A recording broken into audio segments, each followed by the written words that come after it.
yang baru bagi dia, urapannya penuhiku, bertepuk tangan dan memujimu, bersuka dan bergembira. Mari semua nyatakan musim baru di sini, mengisytiharkan kemenangannya, perintah bersama. Dia batu penjuru, dialah putra Allah, tempat kami membangun, pintu maut tertutup. Sekarang ku menyembahmu, mengasihimu selalu, mengangkat pujian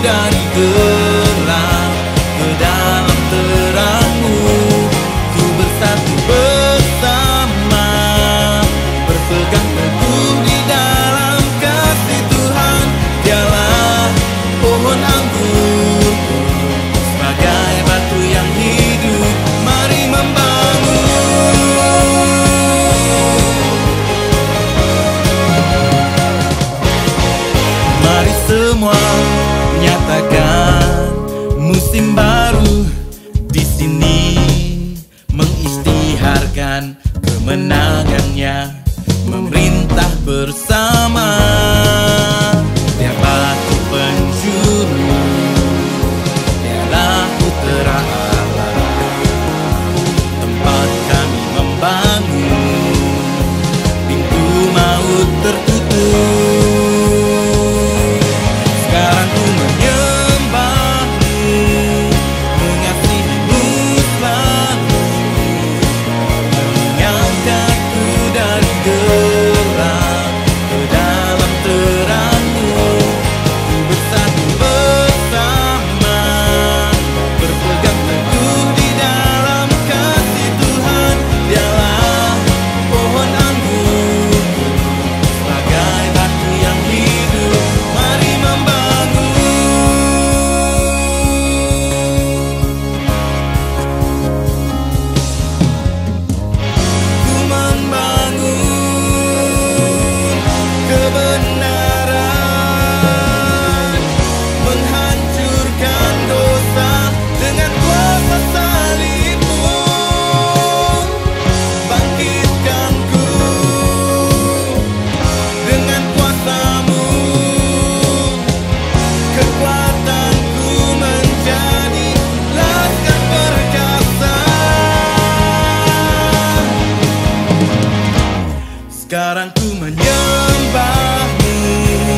Hallelujah, Jesus. Oh, Jesus. Kau hadir di sini. Oh, ya naraba sande. Kami percaya Kau hadir di tengah-tengah kami, Tuhan. Oh, ya naraba sande. Jamah hati kami, Tuhan. Ajar kami untuk mengasihi-Mu dengan segenap hatiku. Oh, ya naraba sande. Oh, Yesus, Yesus, Yesus. Kau terutama dalam hidupku. Ya naraba shiriri, ya naraba sande. Oh, Yesus, ku memanggil-Mu, Yesus. Haleluya, naraba sande. Terpujilah nama-Mu, Yesus. Ya naraba shiriri, ya naraba sande. Oh, ya naraba shiriri. Oh, ya naraba sande. Terima kasih Tuhan. Terima kasih Yesus. Oh, ya naraba sande. Haleluya, Jesus. Mari kita sama-sama terus menaikkan penyembahan ini. Mengasihi-Mu. Yes, Jesus. Mengasihi-Mu dengan segenap jiwa. Haleluya. Mengasihi-Mu dengan segenap kekuatanku. Kau terutama di dalam hidupku. Sekali lagi ku mau mengasihi-Mu. Mengasihi-Mu dengan segenap hatiku. Inilah doa kami, Tuhan. Mengasihi-Mu dengan segenap jiwaku. Mengasihi-Mu dengan segenap kekuatanku. Kau terutama di dalam hidupku. Mengasihi-Mu. Mengasihi-Mu dengan segenap hatiku. Mengasihi-Mu dengan segenap jiwaku. Mengasihi-Mu dengan segenap kekuatanku. Kau terutama di dalam hidupku. Kau terutama di dalam hidupku. Sekali lagi katakan Kau terutama. Kau terutama di dalam hidupku. Haleluya, Jesus.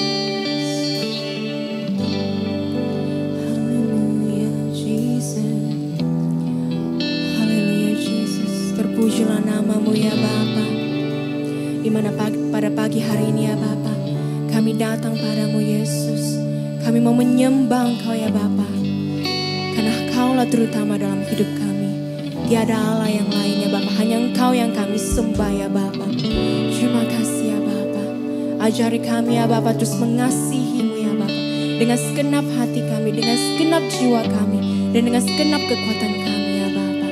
Terima kasih ya Bapa. Terima kasih Yesus. Terima kasih Roh Kudus. Haleluya. Kami serahkan semuanya ke dalam Tuhan-Mu. Hanya di dalam nama Tuhan Yesus kami sudah berdoa. Amin. Haleluya. Mari kita beri kemuliaan buat Tuhan Allah kita.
Shalom dan salam sejahtera jemaat Tuhan. Kita sambut syukur karena kita bisa kembali lagi beribadah bersama-sama. Amin.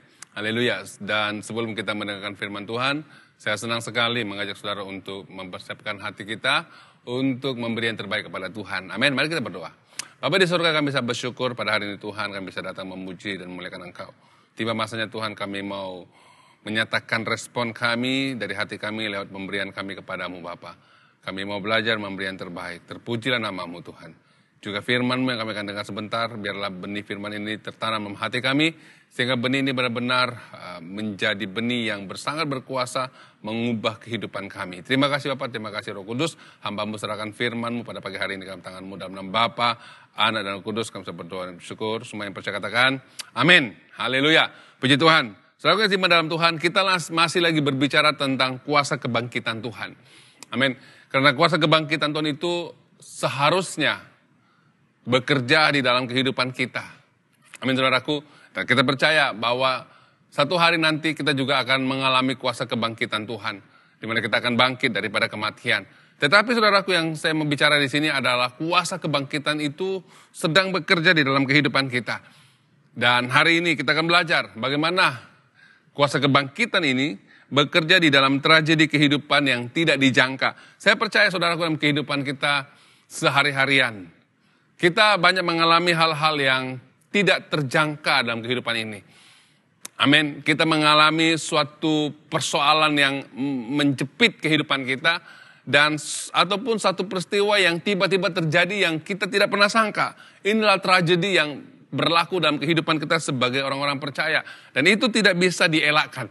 Oleh itu saudara yang kasih dalam Tuhan, di sini saya ingin memberitahu kehidupan kebangkitan Tuhan itu bekerja di dalam tragedi dalam kehidupan kita yang tidak dapat dijangka. Ini sangat-sangat perlu kita mengerti. Kalau kita lihat saudaraku di dalam Alkitab, kita lihat ketika Yesus membangkitkan Lazarus dari kematian. Dan sebelum itu saudaraku, apa yang berlaku? Kita lihat bahwa Maria dan Marta dan Lazarus ini, mereka adalah orang yang mengasihi Tuhan.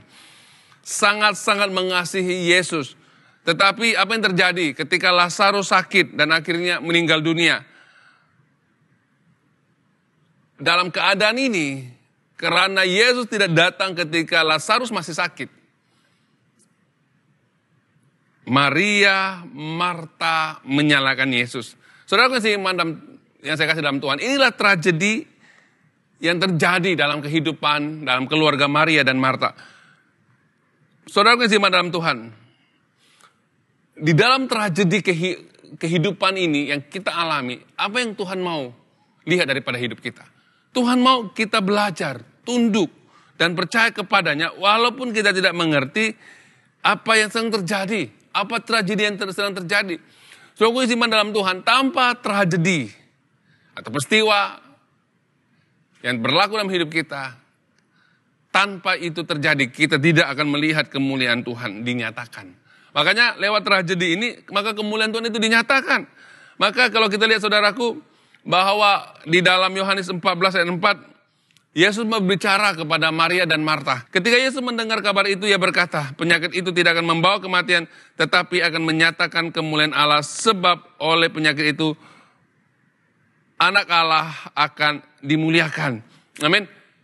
Oleh penyakit anak Allah dimuliakan. Oleh tragedi yang terjadi, anak Allah itu dimuliakan saudaraku. Ada kemuliaan Tuhan. Lewat penyakit, Lazarus mengalami kematian. Yesus tidak datang pada waktu itu karena Yesus ingin menyatakan kemuliaan anak Allah itu bisa dinyatakan. Maksudku yang seiman dalam Tuhan, seringkali dalam kehidupan kita, kita tidak mengerti apa yang terjadi. Tetapi percayalah, Tuhan adalah Allah dalam kehidupan kita. Dia mengawal segala kehidupan kita. Dia tahu apa yang terjadi. Dia mengerti kesedihan yang ada dalam hati kita. Dan Tuhan berbicara dalam ayat tadi, sebab penyakit itu anak Allah akan dimuliakan. Persoalannya lewat kuasa kebangkitan yang ada dalam hidup kita. Bagaimana kita meresponi tragedi ini yang terjadi dalam kehidupan kita yang tidak terjangka. Ramai orang percaya, ramai orang Kristen mengasihi Tuhan, mencintai Tuhan, mereka melayani Tuhan, mereka melakukan apa saja untuk Tuhan. Tetapi ketika tragedi yang tidak terjangka itu terjadi dalam hidupnya, mereka tidak merasakan kuasa kebangkitan itu bekerja dalam hidup mereka. Mereka mempersalahkan orang lain. Mereka mempersalahkan Tuhan, saudaraku. Mereka akan mencari orang lain untuk dipersalahkan. Dengan kata lain, mencari kambing hitam untuk dipersalahkan, untuk melepaskan kemarahan. Sama dengan Maria dan Marta, saudaraku. Walaupun mereka mengasihi Yesus, tetapi mereka tetap juga mempersalahkan Yesus. Kalau kita baca dalam Yohanes 11, ayat ke-20, 21, 29, ayat ke-32, saya akan bacakan di sini. Bunyi firman Tuhan. Ketika Marta mendengar bahwa Yesus datang, ia pergi mendapatkannya. Maria tinggal di rumah. Maka kata Marta kepada Yesus, Tuhan, sekiranya engkau ada di sini, saudaraku tidak mati. Saya ulangi, Tuhan, sekiranya engkau ada di sini, saudaraku pasti tidak akan mati. Ayat yang ke-28. Dan sesudah berkata demikian, ia pergi memanggil saudaranya Maria dan berbisik kepadanya, Guru ada di sana. Dan ia memanggil engkau. Mendengar itu Maria segera bangkit lalu mendapatkan Yesus. Setibanya Maria di tempat Yesus berada dan melihat dia, tersungkurlah ia di depan kakinya dan berkata kepadanya, Tuhan, sekiranya engkau ada di sini, saudaraku pasti tidak akan mati. Marta dan Maria sama-sama berkata, Tuhan, sekiranya engkau ada di sini, saudaraku tidak akan mati. Mereka berdua ini kecewa. Mereka mempersalahkan Tuhan atas kematian saudaranya. Dia membuat Yesus itu menjadi orang yang harus dipersalahkan. Sekiranya engkau ada di sini, saudaraku tidak akan mati. Kita lihat, saudaraku, bahwa emosi yang terjadi, yang ada di dalam kehidupan Maria dan Marta ini membuat Marta lupa bahwa kasihnya kepada Tuhan itu sebelum ini adalah kasih yang sungguh-sungguh, tetapi ketika tragedi ini terjadi, mereka mula mempersalahkan Yesus. Sehingga mengatasi kasih mereka kepada Yesus. Sama dengan kehidupan kita. Kita bisa mengasihi Tuhan ketika kita tidak mengalami tragedi dalam hidup ini. Kita mengasihi Tuhan dan kita melayani Tuhan dengan sungguh-sungguh ketika tidak punya masalah dan problem dalam kehidupan kita. Tetapi ketika masalah datang, kita akan salahkan orang yang dekat dengan kita. Atau kita salahkan Tuhan dengan apa yang terjadi. Kita katakan, Tuhan, saya melayani engkau. Saya melayani engkau sungguh-sungguh. Saya berkorban waktu, masa, uang kepadamu. Tetapi kenapa peristiwa ini terjadi? Kenapa keluarga saya yang saya kasih engkau ambil? Kita mempersalahkan Tuhan. Kita kecewa dengan apa yang kelewatan Allah untuk meresponi ataupun bekerja dalam tragedi dalam kehidupan kita. Sama seperti Marta dan Maria. Mereka bersungut-sungut terhadap Yesus. Mereka membenarkan kehilangan dan kesedihan ini. Secara pribadi ini membuat mereka tidak bisa mengawal diri.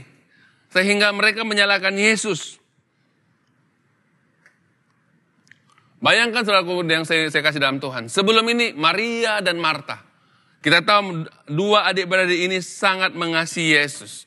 Begitu juga dengan Lazarus. Tetapi ketika Lazarus mati, mereka menyalahkan Tuhan. Emosi mereka mengawal mereka. Emosi mereka sudah menutupi kasih mereka kepada Tuhan. Sama dengan kita hari ini. Ketika kita mengalami peristiwa dan persoalan dalam kehidupan kita. Jika kita tidak mengizinkan kuasa kebangkitan Tuhan itu berlaku ataupun ada dalam kehidupan kita, maka kita tidak akan melihat kemuliaan Tuhan itu dinyatakan. Kita lihat saudaraku, ketika Marta tahu bahwa Yesus datang, Marta segera pergi untuk menjumpai Yesus, lalu menyalahkan Yesus. Tapi pada waktu itu Maria hanya duduk di rumah. Dia sudah tidak punya pengharapan. Dia sudah kecewa dengan apa yang berlaku. Apatah lagi dan mendengar Yesus, dia katakan, karena Yesus lambat datang, maka saudaraku, meninggal. Apa gunanya dia datang? Sudah Lazarus berada di kubur sudah 4 hari, sudah busuk. Sudah tidak ada apa-apa yang lagi bisa dilakukan. Dan Maria dan Marta menyalahkan Yesus. Saudara yang beriman dalam Tuhan, kita mengalami banyak persoalan dan pergumulan dalam kehidupan kita. Kita mengalami berpanjangan. Akhirnya masalah ini mengganggu emosi kita, pemikiran kita. Sehingga kita lupa bahwa kita memiliki kuasa kebangkitan untuk melihat kemuliaan Tuhan dinyatakan di dalam setiap situasi dan tragedi yang berlaku dalam kehidupan kita. Ada yang mulai menjauhkan diri daripada Tuhan. Ketika Maria mendengar Yesus datang, dia tidak pergi berjumpa Yesus. Tidak sebelumnya ketika Yesus datang, dia menyambut Yesus. Mereka mempersiapkan keperluan. Marta di rumah pada waktu itu di dapur sibuk untuk mempersiapkan makanan untuk Yesus. Dan murid-muridnya karena mereka menunjukkan kasih. Maria melayani Yesus, duduk di kaki Yesus, mendengar dari Yesus. Ini menunjukkan mereka mengasihi Yesus. Tetapi setelah tragedi berlaku, Maria hanya duduk di rumah dan tidak meresponi ketika Yesus datang. Sama dengan kita katakan apa gunanya kita datang ke gereja. Hidup saya tetap seperti ini. Saya mengalami banyak persoalan hidup, saya banyak mengalami pergumulan. Dan kita menyalahkan Tuhan, kita menyalahkan pemimpin, kita menyalahkan orang yang ada di gereja. Itu sebab dalam ayat 21 mengatakan, maka kata Marta kepada Yesus, Tuhan sekiranya engkau ada di sini, saudaraku pasti tidak akan mati. Maria mencari poin untuk menyalahkan Yesus atas kematian saudaranya karena tragedi yang sangat-sangat menyedihkan. Saudaraku, Maria dan Marta mengasihi Yesus. Tapi karena tragedi ini berlaku, mereka mulai menyalahkan Yesus. Adakah saudara sama seperti Maria dan Marta pada hari ini? Pernahkah saudara menyalahkan Yesus setelah tragedi terjadi? Atau saudara mengharapkan kuasa kebangkitan ini membawa kemuliaan di dalam tragedi yang terjadi? Saudara yang beriman dalam Tuhan, di ayat ke-28, bunyi firman Tuhan, dan sesudah mereka berkata demikian, ia pergi memanggil saudaranya Maria dan bersih, katanya, Guru, ada di sana yang memanggil engkau. Mendengar itu Maria segera bangkit lalu pergi mendapatkan Yesus. Dan kita tahu setelah Maria sampai ke tempat Yesus, Maria berkata, Tuhan sekiranya engkau ada di sini, saudaraku pasti tidak akan mati. Maka saudaraku yang beriman dalam Tuhan, izinkan kuasa kebangkitan itu bekerja dalam hidup kita. Untuk melihat kemuliaan Tuhan dinyatakan di dalam tragedi yang kita alami. Walaupun tragedi itu melibatkan kematian orang yang kita sayangi. Saudara yang beriman dalam Tuhan, ingat setelah Yesus bangkit dari kematian, kuasa kebangkitan itu sedang bekerja dalam kehidupan saudara, walaupun saudara masih hidup pada hari ini. Maka saudara yang beriman dalam Tuhan, Tuhan mau kita percaya kuasa kebangkitannya, kehidupan kebangkitan itu sedang bekerja sekarang dalam kehidupan kita. Jadi saat ini saudaraku, apapun kekecewaanmu, apapun kesakitan hatimu, apapun mungkin kamu merasakan kehilangan, percaya bahwa kuasa kebangkitan sedang bekerja untuk memulihkan engkau dan membawa kemuliaan dalam hidup saudara. Kemuliaan Yesus itu dinyatakan dalam hidup saudara. Ayat ke-24. Kata Marta kepadanya, aku tahu bahwa ia akan bangkit pada waktu orang-orang bangkit pada akhir zaman. Jawab Yesus, akulah kebangkitan dan hidup. Barang siapa percaya kepadaku, ia akan hidup walaupun ia sudah mati. Dan setiap orang yang hidup dan yang percaya kepadaku tidak akan mati selamanya, selama-lamanya percayakah engkau akan hal itu? Dan Tuhan mengatakan kepada saudara, percayakah engkau akan hal ini? Bahwa setiap orang yang hidup dan yang percaya kepadaku tidak akan mati selama-lamanya. Nah, Yesus menegaskan dalam ayat ini, akulah kebangkitan dan hidup. Ketika kita percaya kepada kebangkitan Yesus, maka kita sedang mengalami kuasa kematian Tuhan walaupun hidup ia sudah mati, walaupun ia akan hidup walaupun ia sudah mati, kata Tuhan. Jadi kalau dalam ayat ini memberitahukan kita bahwa benar kita akan mengalami kebangkitan kali kedua. Tetapi kebangkitan Yesus yang sedang bekerja hari ini, itu akan membuat saudara mengalami kuasa dan mujizat Tuhan. Persoalannya adakah saudara percaya? Kita tahu bahwa kuasa kebangkitan yang bekerja dalam kehidupan kita ini, itu boleh memulihkan hubungan yang telah busuk, yang berbau busuk, seperti mayat Lazarus. Saudaraku yang seiman dalam Tuhan, saya percaya bahwa banyak di antara kita, kelihatannya kita dengan orang itu sepertinya tidak punya apa-apa masalah. Tetapi di dalam diri kita, kita mengalami satu hubungan yang membusuk, yang berulat, yang sudah bau, yang tidak lagi menyenangkan. Maka saudaraku yang seiman dalam Tuhan, ketika kita mengizinkan kuasa kebangkitan Tuhan yang bekerja dalam hidup kita, maka Ia akan memulihkan hubungan yang telah busuk antara saudara dengan teman-temanmu. Atau hubungan saudara dengan Tuhan. Mungkin saudara sudah jauh dari Tuhan. Hubungan saudara sudah membusuk. Tetapi ketika kita kembali kepada Tuhan dengan kuasa kebangkitan Tuhan, maka Tuhan sanggup memulihkan. Ini sangat penting saudaraku. Untuk kita mengalami kuasa kebangkitan Tuhan.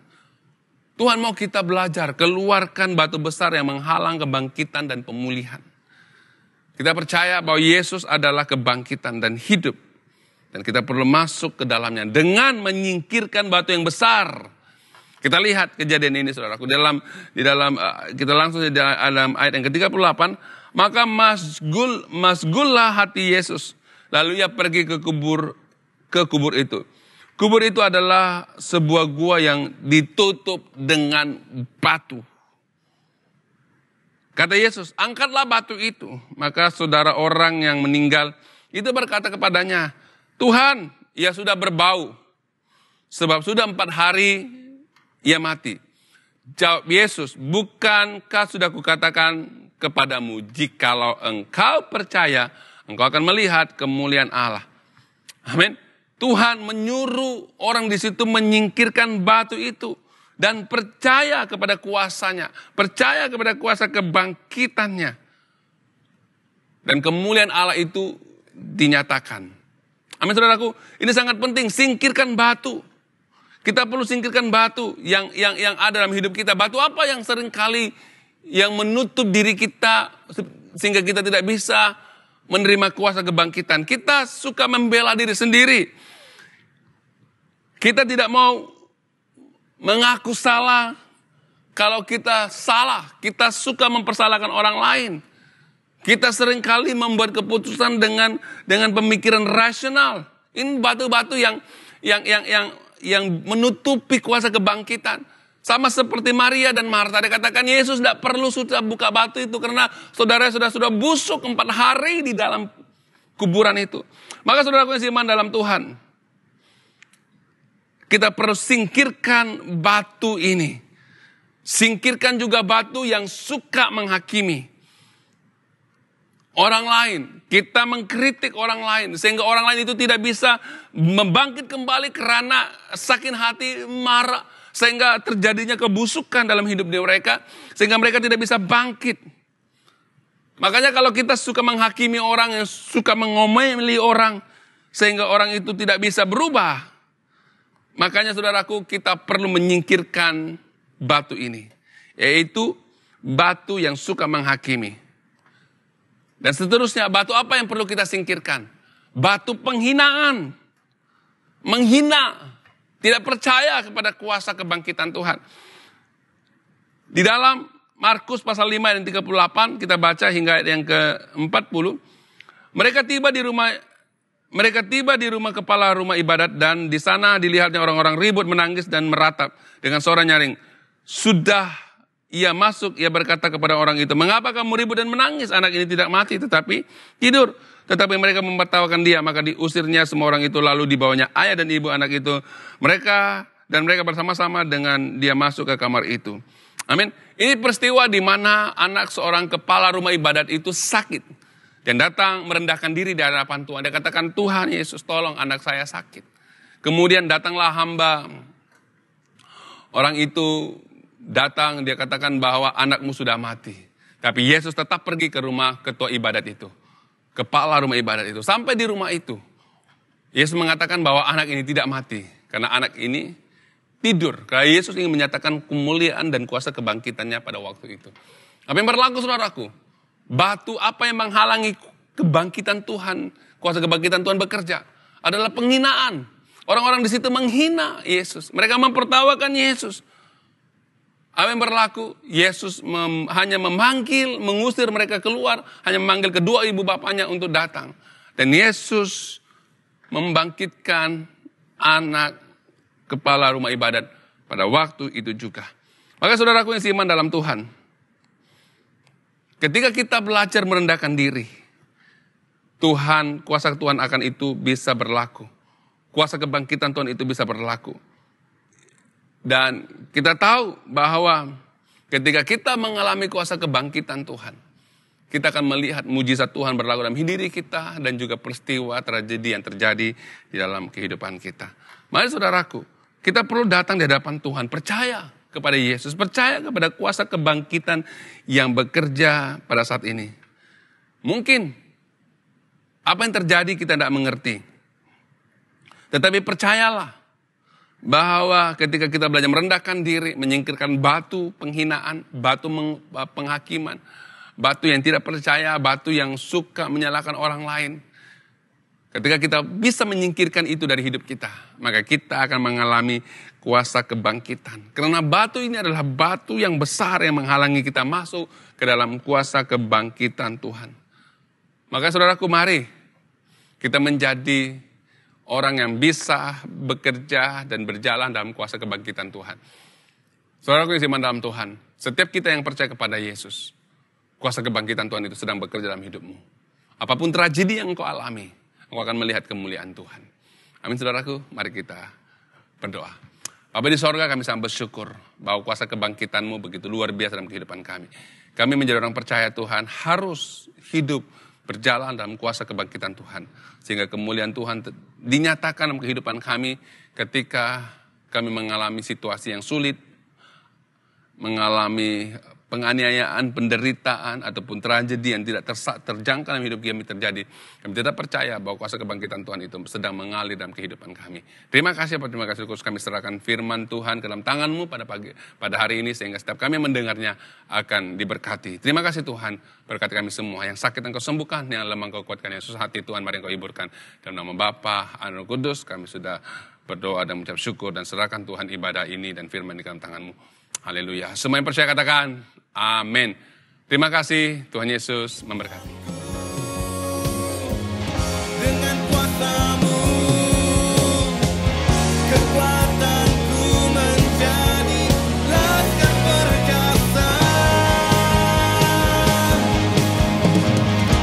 Sekarang ku menyembah